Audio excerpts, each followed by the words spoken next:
Hello mga mamits, gumawa ako ng chicken balls.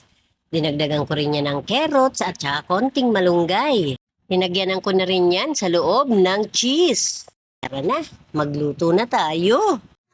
May chicken ako rito, ginamitan ko ng food processor. Dinagyan ko na rin siya ng carrots. May sibuyas na rin siya, bawang. Dinagyanan ko na rin siya ng malunggay. At may mga seasoning na rin. Ngayon maglalagay tayo ng egg. Pinating itlog. At binilog-bilog ko na yung food processor ko kanina. Ikukot na natin sa harina. Papagulong natin sa itlog. Prituin na natin.